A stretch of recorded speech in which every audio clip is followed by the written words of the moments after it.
Hello, friends, and welcome to Adventures in Pixieland. We are in a Bible study. We are in the NIV. We are in the book of Luke. We will be in the NIV through next year because we'll be doing the Old Testament and Psalms.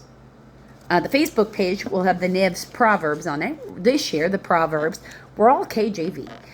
In 2026, we'll start the KJV. I haven't entirely decided the format yet because I have altered things on my recording schedules. So we'll see how this plays out, and then we'll see how we can handling the pace of recordings. I don't want to try to predetermine for myself what my pace of recordings will be for me what is over a year from now. Life has a way of suddenly, moving about. So, we are in the book of Luke. We are in chapter 16, verse 1. Jesus told his disciples, there was a rich man whose manager was accused of wasting his possessions. So, he called him in and asked him, what is this I hear about you? Give an account of your management, because you cannot be manager here any longer. The manager said to himself, what shall I do now? My master is taking away my job. I'm not strong enough to dig, and I'm ashamed to beg.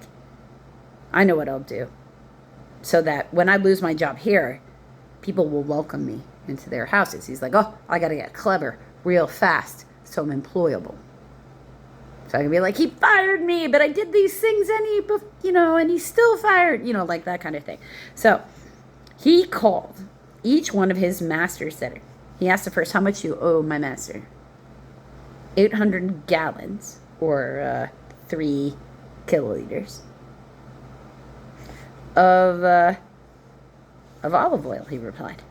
The manager told him, take your bill, sit down quickly, and make it 400. Like, we don't owe you anything, and you owe us less product, since you owe us as well. Then he asked the second, how much do you owe? 1,000 bushels of wheat, or about 35 kiloliters. Take your bill and make it 800. The master commended the dishonest manager because he acted shrewdly. For the people of this world are more shrewd in dealing with their own kind than with people of the light. I tell you, use worldly wealth to gain friends for yourself, so then when it is gone, you'll be welcomed into eternal dwellings. Right? Money is a tool. It's not the end-all and be-all. And it's good to have shrewd friends who know how to deal with any situation, let alone, people who want to engage in sort of criminal activities. Nobody understands a criminal like another criminal. Okay? Whoever can be trusted with very little can be trusted with much. Whoever is dishonest with very little will also be dishonest with much. I happen to agree and take Jesus' advice very seriously. I sort of lived my life that way. I give people little bits of trust. And if they break that just a little bit of a thing, then I can't trust them for anything else either. A lot of people want to argue it's the same way. It's a different way. Like, no, I might be dishonest with you in these little ways, but in these big ways, I would never be. And it's like, no, because you're willing to be dishonest with me and all, you're not trustworthy. Dishonesty means you're not cultivating a relationship with trust. And as Jesus likes to repeat to us over and over again, we can only reap what we sow. It's unreasonable to expect somebody to trust you when you are dishonest. You have to first stop being dishonest, or trust cannot be built. So if you have not been trustworthy in handling worldly wealth, who will trust you with its true riches? Like, if you don't have the good sense to know how to navigate this world without giving in to temptation all the time, why should anybody listen to you? I mean, before people are going to listen to you, you have to have something already established in your life that they want to have something like, so that they take your advice. Your credentials, if you will. The way you live your life and the way you handle yourself and whether or not you're trustworthy or not trustworthy with the world, how often you're lying or not lying, how often you're treating people poorly or not treating poorly, it's your reputation. And your reputation needs to precede you with good words. Now watch out for that one. He likes to be dishonest. Watch out for her. She does this kind of behavior. Whatever the case may be. I'm not targeting any one demographic. So, if you have not been trustworthy in handling worldly wealth, who will trust you with true riches? And if you have not been trustworthy with someone else's property, who will give you property of your own? God gives us little tests. And if we can't pass the little tests, he's not going to give us more.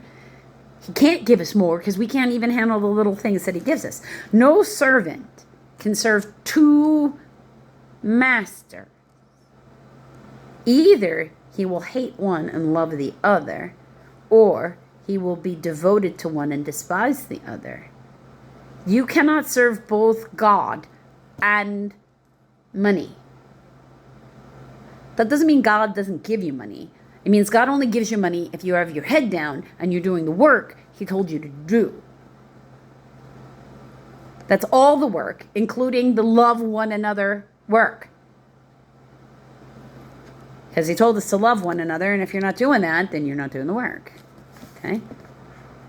The Pharisees who love money heard all this and were sneering at Jesus. He said to them, "You are the one who justifies yourself in the eyes of men, but God knows your hearts. What is highly valued among men is detestable in God's sight." That's part of why I like that one song, Money Can't Buy. It's like, rip the price tag off my soul. I'm done chasing gold. Rip the price tag off my soul. And for me, that's a huge statement for anybody who really knows me. It's a very big difference from even a couple of years ago. Mainly because my focus was very career orientated, and specifically some of my hobbies had to do with a group of people who were on the treasure hunt. So, literally searching for gold. And before then I had been interested in, those shows where they were in Alaska mining for gold? Yeah. So, I understand it's sparkly and shiny. I also understand it's not going to get me what I need. In fact, I don't even own gold. I don't have gold jewelry. It's not even anything I could wear. So it's just really just not good for me. So I stay away from it. Additional teachings, verse 16. The law and the prophet were proclaimed until John. Since that time, the good news of the kingdom of God is being preached, and everyone is forcing his way into it. That's definitely not good. It is easier for heaven and earth to disappear than for the least stroke of a pen to drop out of the law. When something is written down, it's hard to get rid of it.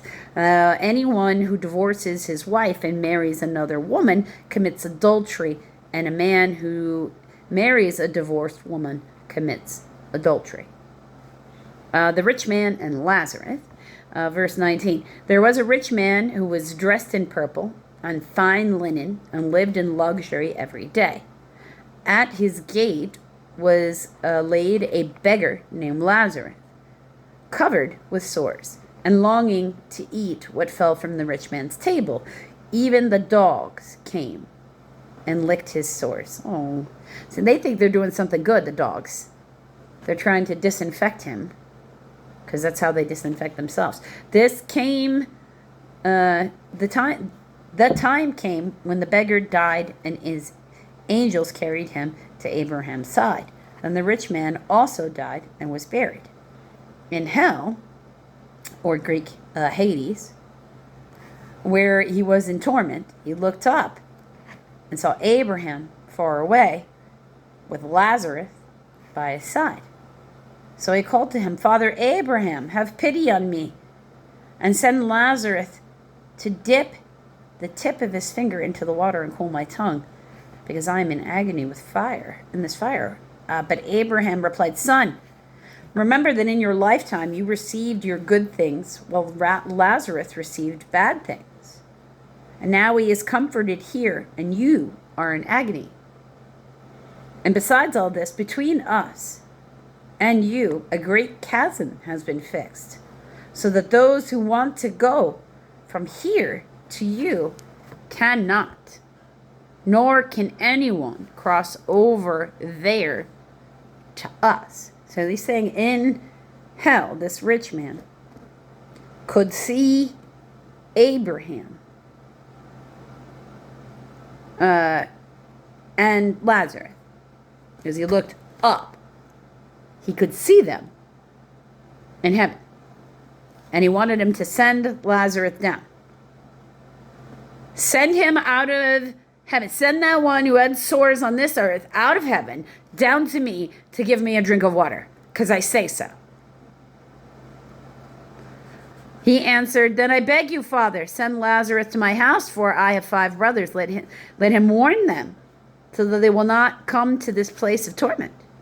Abraham replied, They have Moses and the prophets. Let them listen to them. No, Father Abraham, he said, but if someone from the dead goes to them, they will repent. He said to him, If they do not listen to Moses and the prophets, they will not be convinced from someone, even if someone rises from the dead. It's kind of true. They had the same tools and resources that Lazarus had. In fact, they had more. And yet Lazarus was in heaven and they are in hell because of the way they treated who? Lazarus. So, God doesn't want to hear it about what society thinks of that person that he sent to you for help. If you don't help who he sends you to help, when he sends them to you for help, don't expect to get help when you're being tormented, because you didn't care about the experience they were having in that moment when you stepped over them. So why should he care about the experience that you're having? And why shouldn't he step over you? And you're like, but that he's God and love. You're also told you reap what you sow. There are repercussions for actions. And if one is not going to do things the easy way, which is God's way, which is to listen to God and do what he tells you to do. It's only hard when you keep yourself around these groups of people or in these world full of these people who want you to do things that are bad.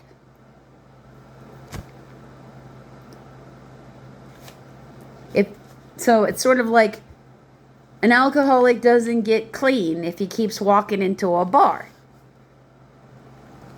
A drug addict doesn't stay clean if they keep hanging out with people who do drugs, sell drugs, or around drugs.